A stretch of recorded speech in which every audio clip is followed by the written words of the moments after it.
Hello, everyone. Greetings and salutations. Welcome back to another episode of the Back of the Pack podcast. I'm your host, Kyle Walker. My pleasure to be here as always. I hope everyone's having a great week and that your running training is going well. I bet that it's not right now. It's cold, man.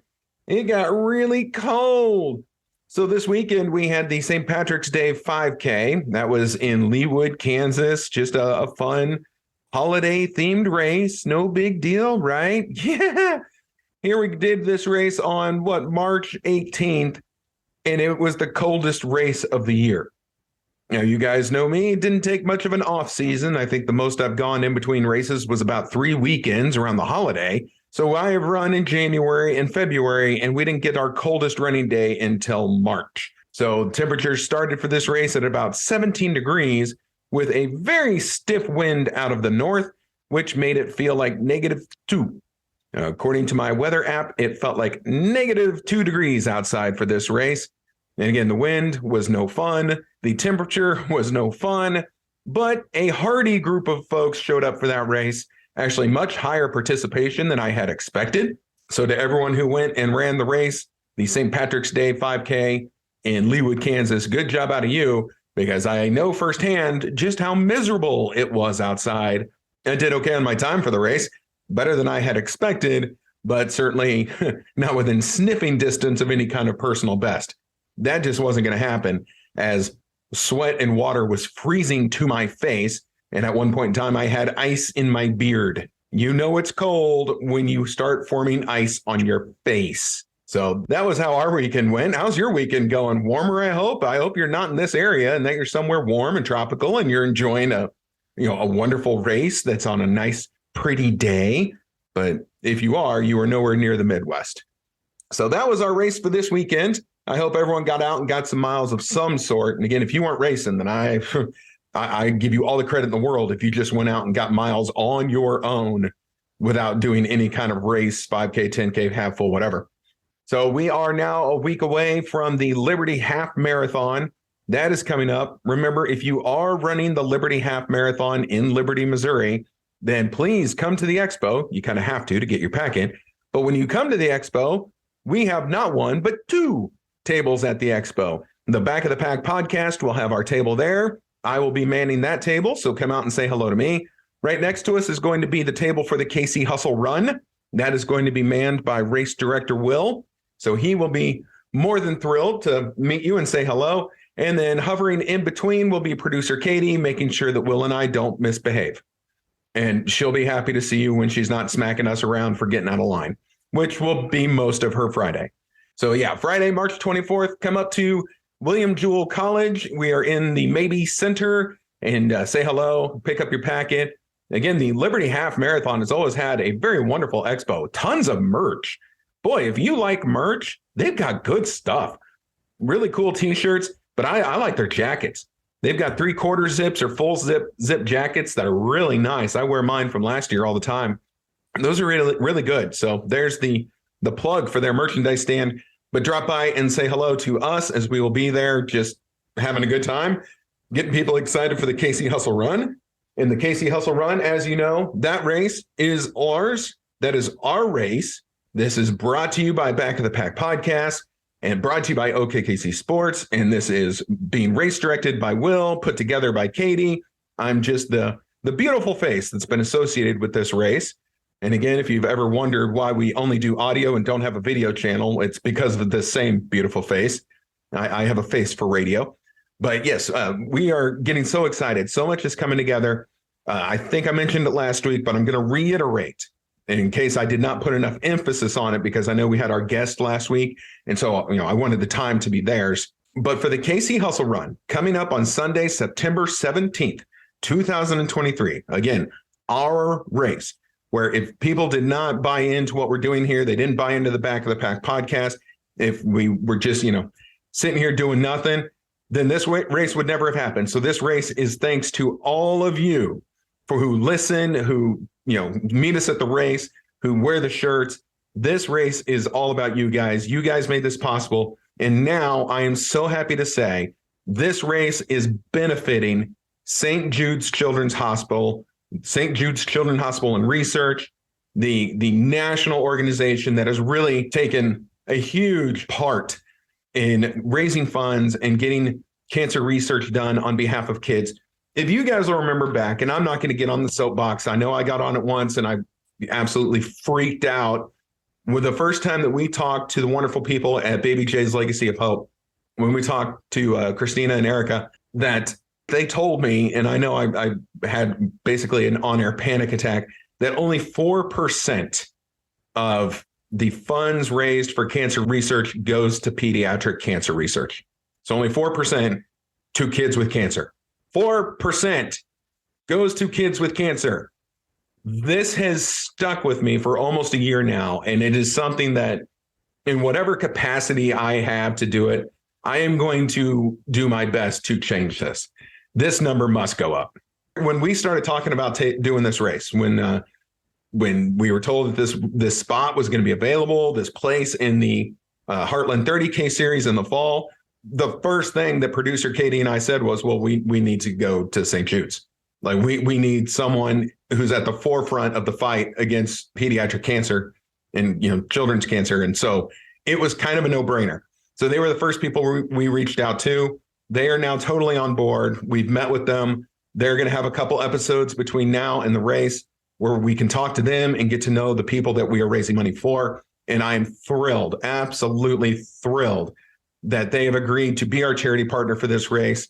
And I'm excited. Like, I hope you guys are excited. If you are listening to this, please go out and get registered for this race, okay?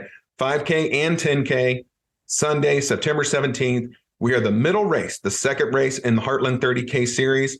So if you like doing that series, which the week before is the Plaza 10K, and that's one of the biggest 10Ks in town, then there's going to be our race, the KC Hustle Run on Sunday, September 17th.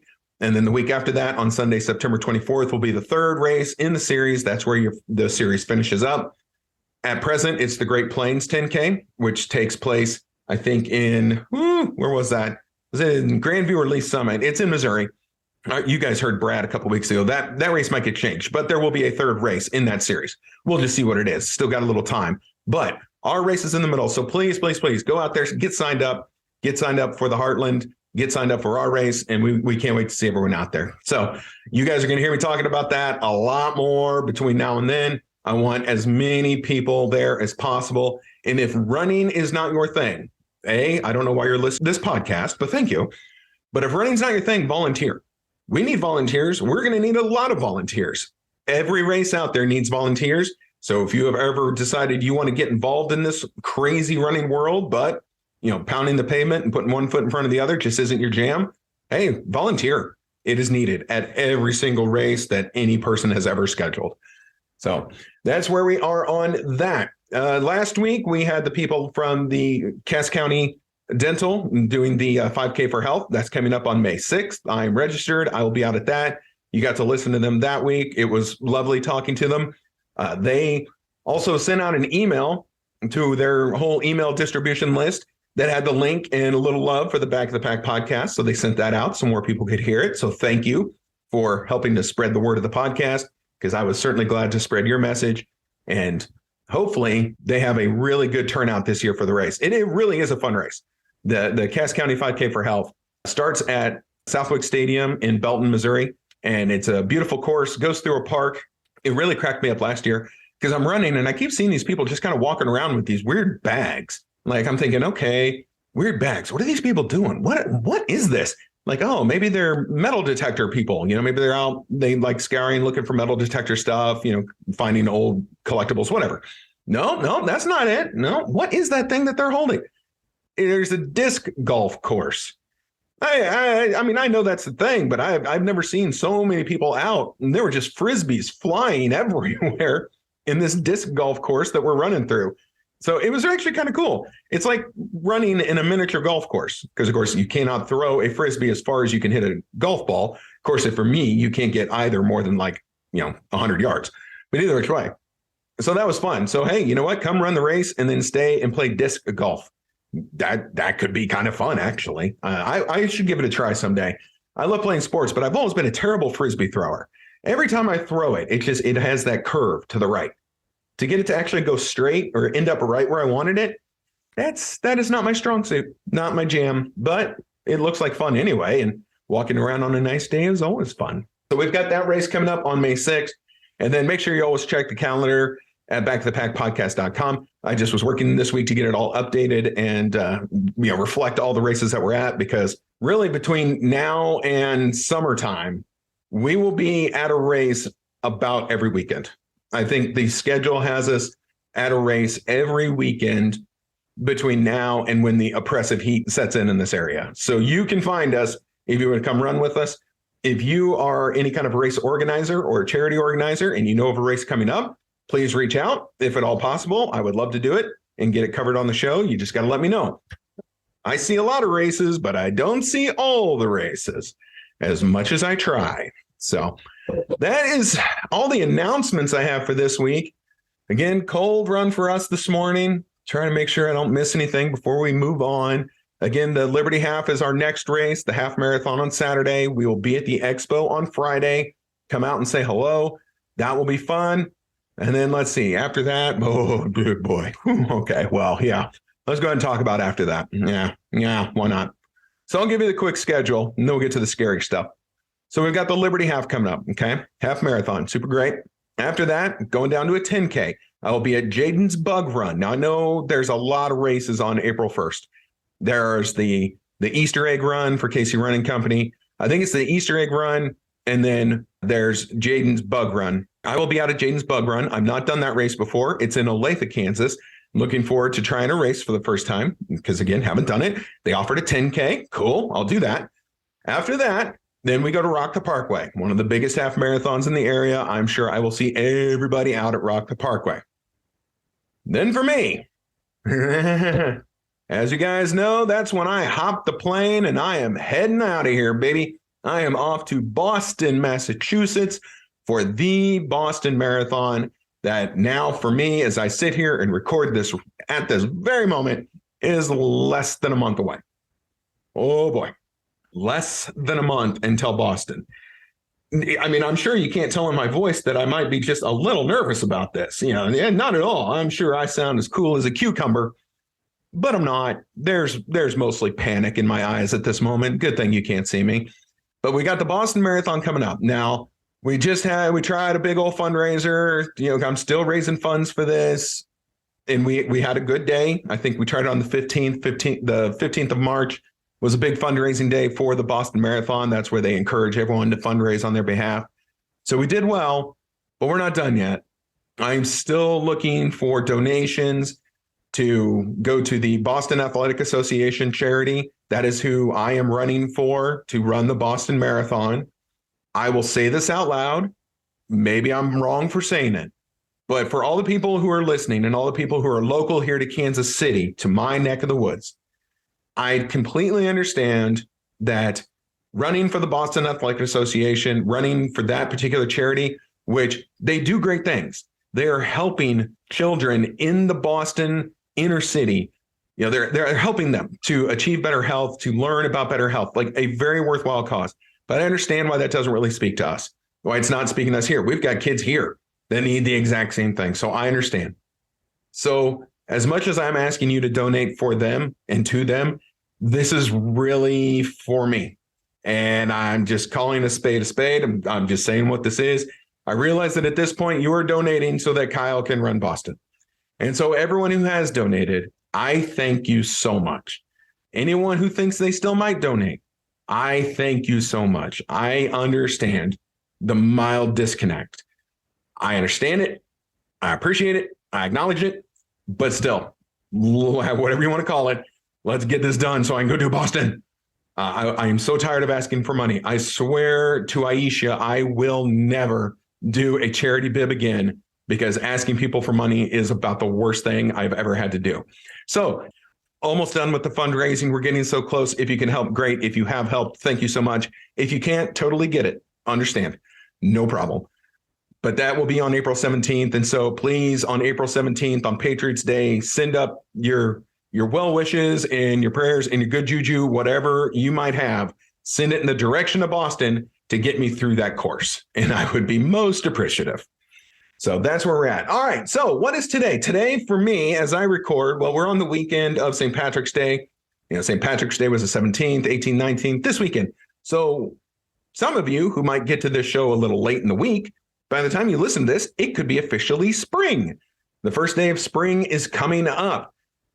And so let's talk about, and I cover all the seasons because it's important, but let's talk about running in the spring. Now, for all of us, we're like, hey, it's springtime. Let's get out there. I am going to run 1,000 miles this month because I've been cooped up all winter. The weather is supposed to be getting warmer. And so I just want to go crazy. Okay, well, we can't do all of that.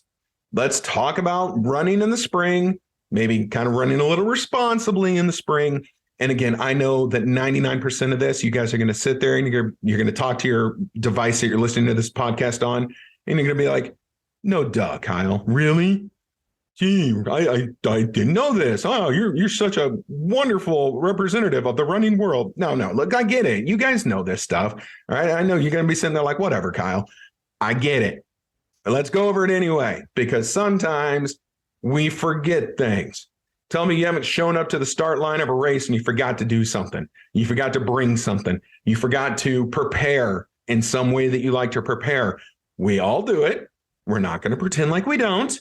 And so we're going to talk about it right now. So the rule number one in running in the springtime, as we finally come out of winter. And again, for me, the most I did was 3 weeks in between races. Not everyone is an idiot like me. Some people actually take the winter off. They let their body heal. They don't press themselves too hard in bad weather. They just, hang low, hibernate a little bit, rest up. And then when spring hits, they come flying out of the gates and they leave me in the dust. It's funny. I know right now when I'm at these races, I'm wearing the Back of the Pack podcast shirt and people are giving me a little slack. Well, you're not back of the pack anymore. You're in the middle of the pack now. And while you all are so very sweet, I also know that so many of the fast runners are not running right now because it's too stinking cold. So I imagine I'm going to be right in the back of the pack once they get back on the course when the weather gets warmer. And again, I'm not going to sit here and call someone a fair weather runner. Y'all are smart. If you're not running in this cold garbage, you're a smarter person than I am. And if it's one of the other chuckleheads like me who are out running in this stuff, I love you guys. It's been so much fun seeing you at all the races, but we're dumb sometimes. Anywho, all right, rule number one, running in the spring, no kidding, Kyle, ramp up slowly. It is easy to want to pick up training where you left off last fall, but you might be very careful about ramping up those miles too quickly. Doing too much, too fast, greatly increases your chances of injury. How bummed would you be if you were sidelined even longer, missing out on great running weather? The general rule about increasing mileage is that you should increase by no more than 10% each week. For example, if you run 10 miles during your first week back, run no more than 11 miles the following week. If you are injury prone or are currently recovering from an injury, you should stick to a 5% increase week over week. This may be tedious and hard to do, but it will help ensure you that you stay injury free. And again, we know this stuff. This makes sense to us, but we're gonna go over it anyway, right? Because can't say that we didn't warn you. All right, next up, and just so you guys know, this is not Off Runner's World. Actually, this is active.com. This was a good article that they put out that I found rather fascinating by Ashley Crossman. This is 5 tips for running in the spring. Next one, and this one actually, I thought, oh, that's a good call, and something that I was actually doing a week ago-ish, but they hit the nail on the head on this one. Take inventory. After taking a few months off from running, it is easy to forget how old or worn your running gear is, particularly shoes. When was the last time you replaced your running shoes? If the answer is, I don't know, you are probably ready for new ones. You should replace your running shoes every 300 to 500 miles, depending on your size, weight, gait, and shoe type. But other than that, you can keep track yourself.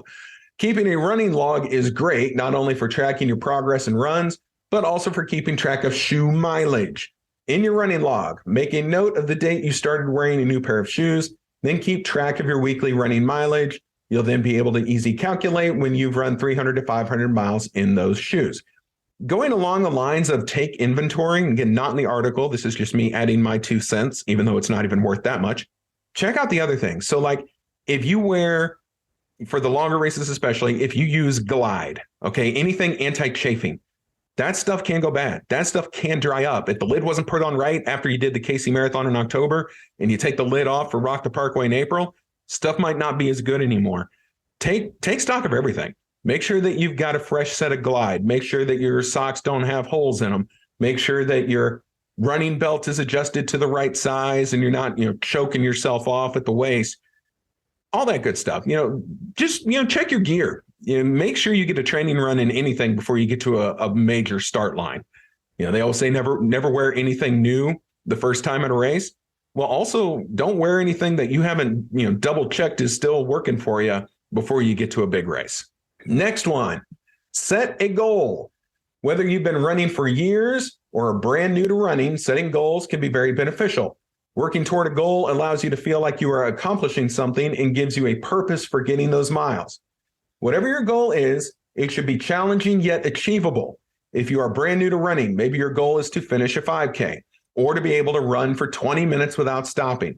Perhaps you want to get faster, stronger, or lose weight. Whatever your goal, set a realistic timeline to meet it and celebrate in a healthy way when you accomplish it. Treat yourself to some new running music, give yourself a pedicure, or buy yourself a new pair of running shorts. Now, I know after a good race, William and I love to go out and get pedicures. That's like just kind of our jam. So whatever it is that works for you, set your goals and then definitely reward yourself when you get there. Joking aside, whatever it is, and again, like she says, add music to your playlist. Okay, cool. I do that all the time without celebrating anything. Make sure you do find a goal. Make sure you find something. For me, I'll tell you straight up, it's food motivated. Food motivated. So I'll just share a quick side story. I've been going to the store like adults do, but my favorite chips right now have been the Flaming Hot Cool Ranch Doritos. I think I need to go to rehab because I have a problem. And so they were been out of stores for like a month and I couldn't find them anywhere. So I take my daughter this past weekend. We're getting food for the weekend and I go into Wally World and oh my goodness, they had 4 bags left. There were 4 bags on the shelf. Oh, happiness abounds. The clouds opened, sunlight shone upon me. It was wonderful. So I took 3 of the 4 bags and bought those. I wanted to let some other poor guy who needed the Doritos to at least have 1 bag, but I took 3. So I got back and of course, immediately had regret for buying this. Like, dude, you're a month away from Boston and you just bought 3 bags of flaming hot Doritos. Now, I don't know. Maybe every marathon training plan out there says that flaming hot Doritos is a necessity to PRing a full marathon. Maybe that's in there and I skipped over that part. I freely admit I might have missed it. But my gut tells me, my gut tells me a lot of things when I'm eating those chips, but my gut tells me maybe those aren't the greatest things.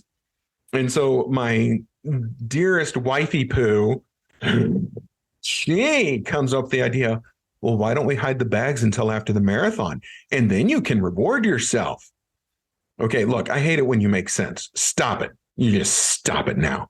So yes, maybe that's my motivation for being good, finishing the marathon. And then I know when I get home from Boston, I will at least have 1 bag left because 2 might have already been damaged. I will at least have 1 bag of Cool Ranch Doritos, flaming hot Cool Ranch Doritos, waiting for me when I get here. So whatever your goal is, whether it be you get to buy a new outfit, you get to go buy new headphones, get Shocks, they're awesome, or you get a bag of flaming hot Cool Ranch Doritos, set your goal, and then definitely reward yourself. Don't change it. Don't be like, okay, well, maybe I set that goal too small, so I'm not going to do this yet. I'm going to do it after I do this. No, if your original goal was run 20 minutes, don't then say, oh, well, 20 minutes was easy. Maybe I'll make it 25. No, you said 20. You did your 20. You get the reward. Next reward comes after 25 or 30. Don't deny yourself. Don't play that silly game of, oh, I didn't really earn it. If you set the goal, yes, you earned it. And so reward yourself. Do it. Kyle says do it. Do it. Anyway, next one. And this is another no-duh. Be prepared for the weather. In many parts of the country, spring weather is very unpredictable. Be prepared for any kind of weather. Make sure you have gear for cold mornings, such as long pants, gloves, or a wool cap, as well as clothes for warm weather, like shorts and a t-shirt. Also, make sure you have good water-resistant jacket on hand if you live in an area where spring showers are likely. everyone, we're in the Midwest. Spring showers are likely. They're going to get you. Trust me. They get me every year. Nextly is keep allergies under control. If you have seasonal allergies and the spring weather makes you sneezy and itchy, consider joining a local gym or investing in a treadmill until your allergies subside. If running outside makes your allergies flare up, you're probably far less likely to go for a run. If you can stay indoors to run, however, you won't miss out on your training and you keep your allergies under control. I am not a big time allergy sufferer. Thank you, whoever. Whatever you want me to thank, I thank them. So I'm fortunate in that. I know there are some people who have serious allergies and they just suffer in the springtime. You got to do what's right for you, whether that be run inside or go to the gym or just load up on Claritin and then hit the trail. Whatever you got to do, just make sure you keep that in mind, because there's nothing worse than when, oh man, I forgot to take my daily allergy pill. Well, then you're doomed. Like, you don't want that. So make sure you avoid that and continue on with running in the spring, because spring and fall are the two best, like in my humble opinion. Summertime, of course, we can get too hot. Winter, we get too cold. And even if it's a little chilly on one of those days, or like they say, in Kansas City, this happens all the time, you might start ice cold and finish in a sweltering heat. Remember what happened to us last year. No, I'm not going to go into the whole running with cows story. Been there, done that. But if you remember that week, we had a frost advisory like 5 or 4 days before running with the cows, where it was an excessive heat warning, at least for us, for people who are running. I know there was not officially one, but for all of us who went from frost advisory to 85 degrees and humid, that's how quick it can change in this part of the area. So you got to be prepared for stuff like that. And also, under the heading of be prepared for weather, let's talk about this. Okay. We're going to branch over a little bit, because running in rain in the spring in the Midwest, I mean, that's going to happen. And you can either sit and wait for days and days and get your training cycle thrown out of whack because you're waiting for it not to rain, or we just got to figure out how to run in the rain. So here's some tips on running in the rain. This is from a website called Very Well Fit, which I'm surprised they let me in, but they did. So, and we're not going to go over this word for word, but I just want you guys to get a few of these running in the rain things out of the way. Just little tips. First off, and this one's correct. Look, I've done this. It's dumb. It's nerve-wracking. Don't put yourself through it. The first one is don't run during thunderstorms. Even if you know it's not extreme, even if you know there's not going to be a tornado forming, you will find yourself unpleasantly distracted and just kind of otherwise worrying about weather if you try and go out and run in a thunderstorm. Now, look, they can pop up in the middle of a run. Most likely it will at some point in time. That's where you just kind of end it and head home. Don't be like, oh, okay, well, thunder, lightning, pounding rain. I still got 3 more miles. I better knock this out. No, don't do it. It's not worth it. Just get home, get dry, live to run another day. Next one, wear a hat with a brim. Makes sense. Kind of keeps the rain out of your eyes. I wear sunglasses even when it's raining, even when it's kind of stormy. Keeps the water from pelting me in the face. But, in combination with a hat, you're doing your best to kind of protect your face there. Dress in layers if it's cold. Yep, we know. Just remember, like, if you have a secret formula on how you dress during rain, especially if it's a cold rain, like let's say you're out there, official race, half marathon, mile 3, rain kicks up. Well, they're not going to call the race, but how have you dressed for it? Did you find a way to keep yourself kind of dry without wearing 20 layers, without having big, bulky clothes on? Because I'm not always that way. I will still wear my normal stuff. It's just then going to be drenched. And again, it's not fun. So dress in layers if it's cold. Don't overdress if it's warm. That's another one. If it's, hot and muggy, it can still rain, but it's still hot and muggy. So if you're throwing on like a rain jacket, you're out there running in the heat in a coat. Like, that doesn't seem like a great idea either. So yeah, be careful about overdressing. Yes, you might keep yourself dry, even though really you wouldn't, because you're going to sweat so much underneath that coat, you're going to be just as wet. Next one, and this isn't a very important one, okay? Be visible. And I'm going to read this one. Select outer layers that are very bright or light colored and have reflective strips. Running in the rain often means drivers have poor visibility and they may be less likely to back up. Running in the rain often means drivers have poor visibility and they may be less likely to expect that runners are also out on the road. And ding, ding, ding, there it is. Yeah, we can't see when it's raining hard and we're driving. We all know this. We're white knuckling. We're just staring in front of us. We're looking for the tail lights of the car in front. Your periphery, seeing what's going on the sides of you, that's not even in your head. So no, people aren't going to see the runner going down the sidewalk while they are so laser focused on the cars in front of them, which means if they're making a right or left turn, they are not going to see you as quickly or easily or instinctively as if it were just a nice, bright, sunny day. And look, we runners, not the greatest at obeying the rule of traffic law. I've certainly seen my fair share of folks maybe kind of bolt through the light without waiting for the crosswalk signal. We might have jaywalked just a hair to get to where we need to be. We aren't the greatest. Let's just be honest. We're being honest this week. We're not the greatest at it. If it's crappy weather and if drivers are otherwise occupied fighting the conditions, their chances of seeing you are far less. So please do all you can if you're still out there to be seen by the runners. Again, I maintain they can't hit you if you're not there. Be inside, cozied up, watching TV. Ted Lasso, if you've never watched that series, do it now. Thank me later. Next one, wear the right shoes. Now, I want to read this one to you because I thought, okay, well, what's the right shoes for running in the rain? It's still just my normal shoes, right? Wear the right shoes. Keep your favorite shoes for dry days, relying on old shoes for running in the rain. The best shoes for running in the rain depends in part on what type of running you'll do. For instance, waterproof shoes may be better if you plan to run on the road, yet they're not so good if you do trail running and will likely be going through creeks and puddles. And they have a little caveat here. If it is raining before the start of a race, wear a pair of older shoes and socks to keep your race shoes and socks in plastic bag. Right before race time, change into your race set and check these older items with your gear check bag or discard them near the starting line, as many racers do with warm-up gear. Some races collect these items for charity.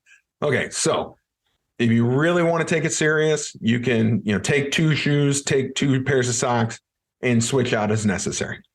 And then one we touched on earlier, we're going to reiterate now. Chafing can happen during any run, but it can be much worse if you're wet from the rain. If you're running long, spread body glide or Vaseline on parts of your body where you would normally chafe or get blisters, such as your feet, inner thighs, underarms, sports bra lines for women, and nipples for men, to help prevent the chafing. Chafing is real. This is a real thing. Ask me how I know. So please protect yourself from that. Whatever you got to do. I use Glide. Works like a charm once I remember to put it on. Protect your electronics. No kidding. Ziploc bags, man. I'm telling you, Ziploc bags are going to be your favorite thing when you pull your dry phone out of a Ziploc bag after a race. Next is watch your step. You should always be paying attention, but running in the rain means you need to be extra careful since the road or path is slippery. The key is to take small steps and really pay attention to your footing, similar to how you would run on trails, knowing that there may be lots of roots, rocks, or branches you could trip over. Try to avoid stepping in puddles as much as you can. Your running shoes and feet will then get wet from the rain, but they'll get absolutely soaked if you step in a big puddle. Carry extra socks if you can. Change out wet clothes if you can. Dry your shoes if you can. And then this is the last word from this website. The hardest part of running in the rain is often just getting started. Once you begin running and warm up, you may find that you actually enjoy it. It's also a great way to get in touch with your inner child as you splash through the puddles. Wait, didn't they just tell us not to run through puddles? Listen to these people, I swear. At the same time, running in the rain will make you feel like a hardcore badass. Truth. As the rain is hitting your face, you're building your mental toughness in realizing that you can handle any challenge that comes your way.